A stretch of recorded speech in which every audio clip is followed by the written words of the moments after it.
Mi comunidad serotonina, bienvenida al último video sobre el sistema del oído. Hemos repasado oído externo, oído medio, oído interno. Hemos repasado la parte macroscópica y la parte histológica. Hemos repasado la fisiología de la audición. Hemos repasado el laberinto óseo y el laberinto membranoso del sistema vestibular, es decir, del sentido del equilibrio. Ya sabemos qué células conforman al sentido del equilibrio, ya sabemos cuál es el tejido responsable de la captación de los movimientos de la cabeza, las máculas del sáculo y del utrículo, y las crestas ampulares que captan el movimiento rotacional de la cabeza en justamente las ampollas de los conductos semicirculares que las hemos visto antes. Y ahora vamos a adentrarnos en la fisiología del equilibrio, que ya la repasamos un poco en el video anterior.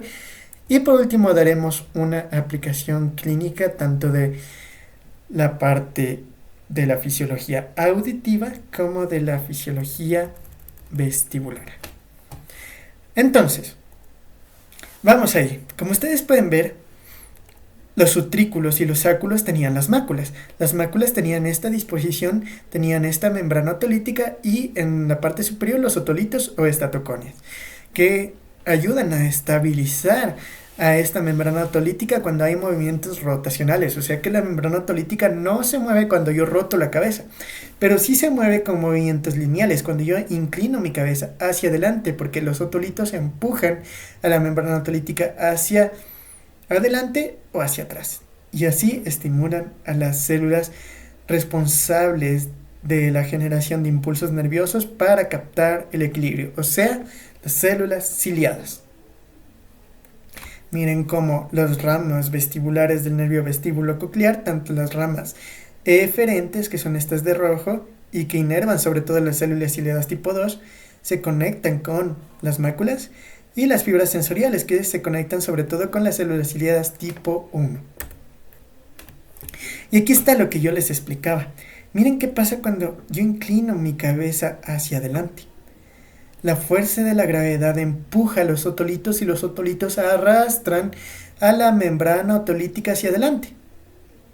Entonces, miren, cuando mis otolitos se dirigen hacia donde se encuentra el sinocilio, que era la particularidad de las células ciliadas del vestíbulo, este sinocilio no tenía el órgano de Corti, que es el de la audición, solo tenía estereocilios, pero este órgano vestibular sí tiene sinocilio, y cuando estas células se dirigen hacia su sinocilio respectivo, se activan los canales muy semejantes a los del órgano de Corti, canales mecánicos de potasio.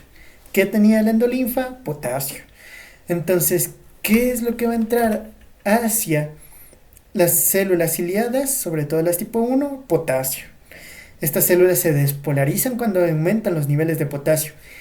Se abren canales dependientes de voltaje de calcio, y los canales de calcio hacen que se liberen hacia las terminaciones aferentes, que son las que nos van a llevar las señales hacia el cerebro, el impulso nervioso. ¿Por qué? Porque estas células ciliadas liberan glutamato cuando se despolarizan por el potasio. Entonces, máculas captan movimientos lineales, como ustedes lo ven en esta imagen.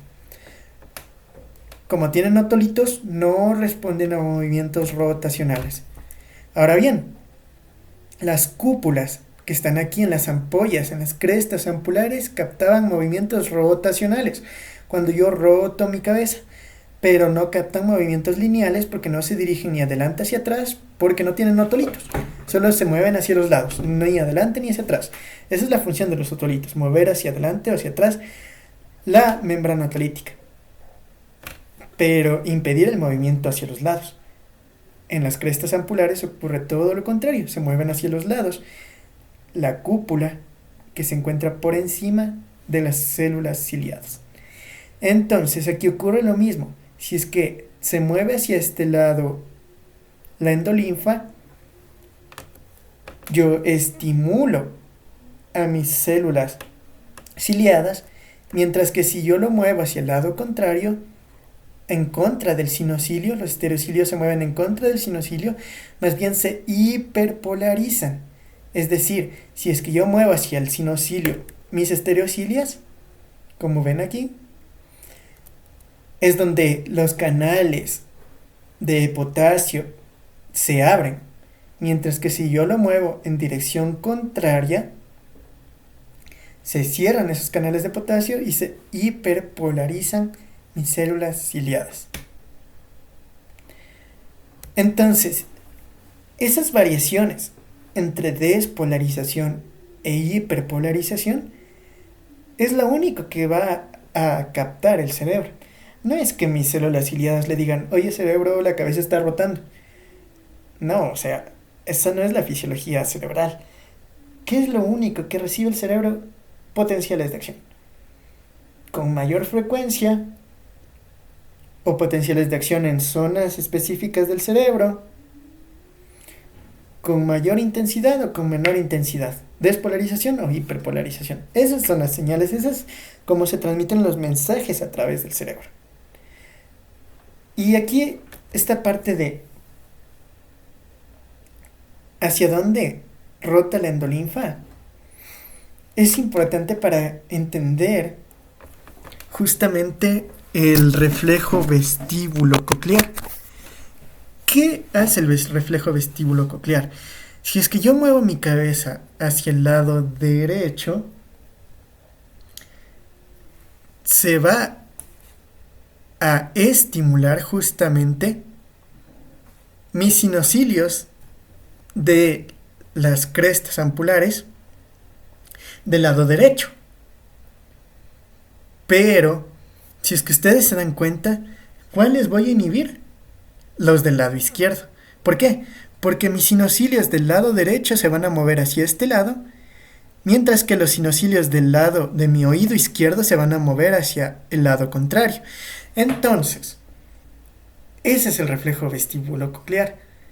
Se estimula las fibras de las crestas ampulares del lado al que yo muevo. Si es que yo muevo mi cabeza hacia el lado derecho, pues voy a estimular las fibras del lado derecho y voy a inhibir las fibras de mi oído izquierdo, porque las fibras del oído izquierdo se van a hiperpolarizar. Hacia acá se van a mover las fibras de mi oído derecho y hacia el lado contrario se van a mover las fibras de mi oído izquierdo. ¿Sí? Porque tenemos dos oídos. A veces nos olvidamos de eso cuando estamos estudiando este tema y cuando estamos estudiando el reflejo vestíbulo coclear. Tenemos dos laberintos óseos, dos laberintos membranosos, uno derecho y uno izquierdo. Mientras uno se estimula, el otro se inhibe. Entonces, ¿qué me va a permitir esa estimulación del lado derecho cuando yo muevo mi cabeza hacia la derecha? La estimulación de las crestas ampulares va a hacer que mis ojos se mantengan viendo y enfocando un objeto que está al frente, por ejemplo. Mientras mi cabeza rota, yo mantengo la mirada hacia el objeto que estoy viendo que está delante. ¿Sí? ¿Por qué? Porque esa estimulación del lado derecho hace que se estimule en mi ojo el músculo recto interno, mientras que los músculos laterales se inhiben.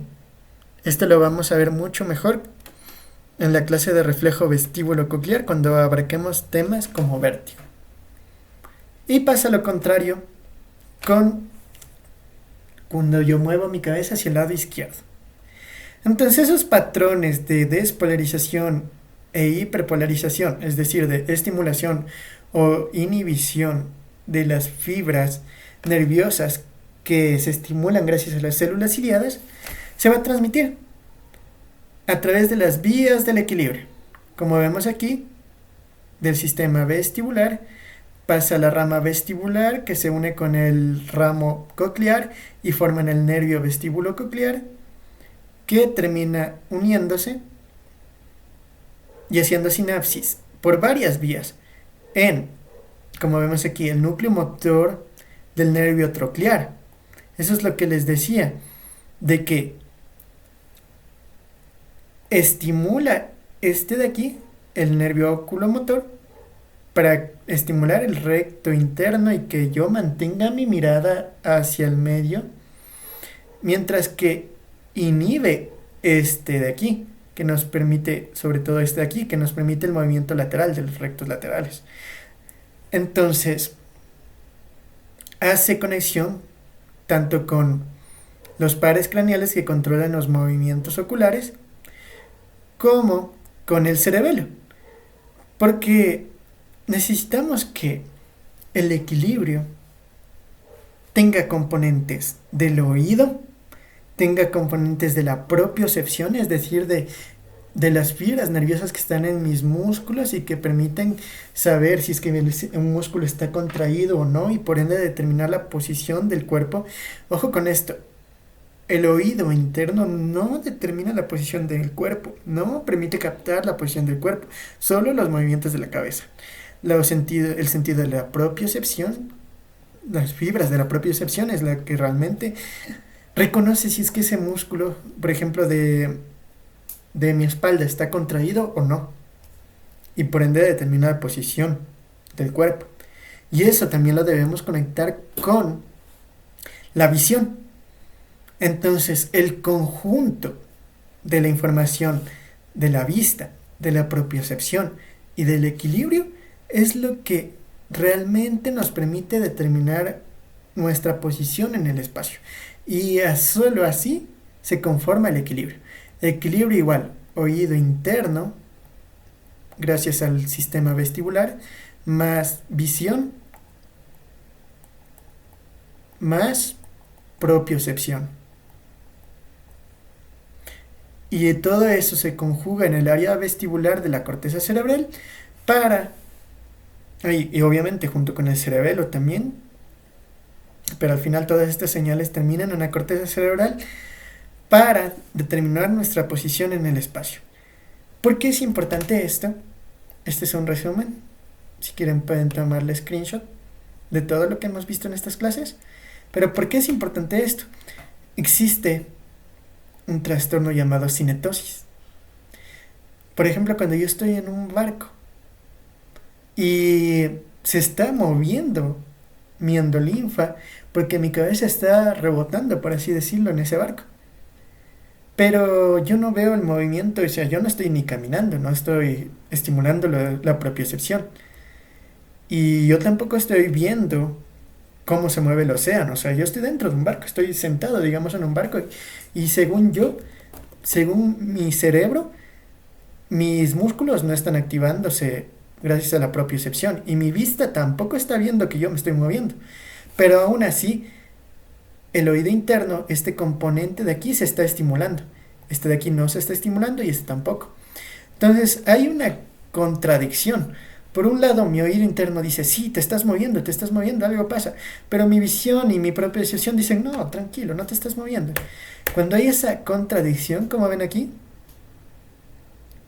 cuando se produce una contradicción entre los sentidos de la vista, el oído, la propiocepción, se confunde nuestro cerebro.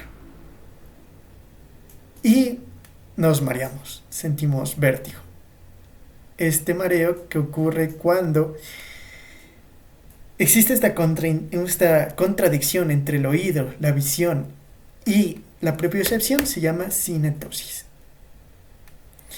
Ahora bien, vértigo es un término muy amplio. Existe vértigo central, vértigo periférico, existen distintos tipos de vértigo periférico, pero hay uno en particular que es el más frecuente, que es el vértigo paroxístico posicional benigno.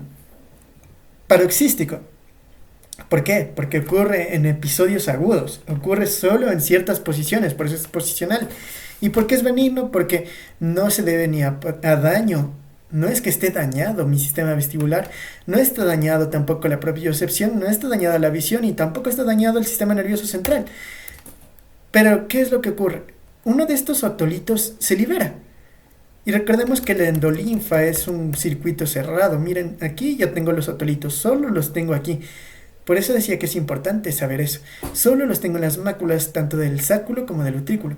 Y si es que uno de los otolitos de calcio se libera y se transmite por mi endolinfa hacia acá, hacia las crestas ampulares, estas crestas ampulares, de lo que no respondían a estímulos de la gravedad, recordemos que no responden a movimientos lineales, solo a movimientos rotacionales, cuando yo roto la cabeza, no cuando inclino la cabeza. Pero si es que yo tengo un otolito aquí, ya va a empezar a responder a movimientos lineales y se va a estimular cuando no debería estar estimulado. Cuando yo no estoy rotando mi cabeza, va a estar estimulado porque esos otolitos están que mueven y mueven la endolinfa alrededor de las cúpulas de las crestas ampulares. Pero en realidad yo no me estoy moviendo, yo no estoy rotando la cabeza. Y nuevamente existe esa contraposición, porque mis crestas ampulares se están estimulando y eso mi cerebro lo interpreta como que yo estoy rotando la cabeza. Pero mis ojos y mi propiocepción de los músculos del cuello dicen, no, no te estás moviendo. Entonces mi cerebro dice, ¿qué pasa? Mis crestas ampulares se están estimulando, pero yo no me estoy moviendo. Y ahí es donde se produce este vértigo paroxístico posicional benigno, por desprendimiento de los otolitos desde las máculas hacia las crestas ampulares. Por último, para darles una aplicación de los videos que habíamos visto antes de la hipoacusia, por ejemplo, habíamos dicho de que la hipoacusia se debe a varias razones, al igual que el vértigo. Existen hipoacusias de conducción, habíamos visto el ejemplo de los tapones serosos, o también cuando existen unos cambios bruscos de la presión atmosférica y decíamos de que la membrana timpánica se protruía hacia adentro, y si es que nosotros hacíamos maniobras como de bostezo, se destapaba la trompa de Eustaquio y por ende se igualaban las presiones. Esas son hipoacusias de conducción. Tenemos hipoacusias neurosensoriales, que es ya cuando, por ejemplo, por sonidos elevados de alta intensidad, con alta amplitud, lo que vimos en las clases anteriores, dañan las células ciliadas tipo 1. Y esa es la hipoacusia neurosensorial. O neurosensorial también puede ser cuando está dañada la parte neuronal, por ejemplo, a nivel del sistema nervioso central. Entonces, ¿cómo podemos diferenciar si es que es una hipoacusia conductiva o neurosensorial? Con un test llamado test de Weber, donde hacemos que vibre un diapasón y lo localizamos en la parte superior de la cabeza. Entonces, si es que es de conducción, nosotros deberíamos poder captar ese sonido en ambos lados. Porque la conducción, pese a que no se está dando mediante el conducto auditivo, sí se está dando mediante las superficies óseas. Mis oídos están íntegros, entonces la conducción, aunque esté bloqueada por mi pabellón auditivo, por ejemplo, sí se va a dar por otros medios. Mientras que si es neurosensorial, por más que yo conduzca por otros lados, al final ese oído no se va a estimular porque está dañado. Y ahí sabemos que es neurosensorial. Gracias por acompañarme en esta serie de videos del sistema del oído. Les prometo traer a más profundidad los temas como el vértigo y el tema de reflejo oculomotor, que es mucho mejor explicarlo si es que prendo mi cámara. Entonces, si es que tienen mucho apoyo estos videos, vamos a explicar esos temas y por fin me van a conocer.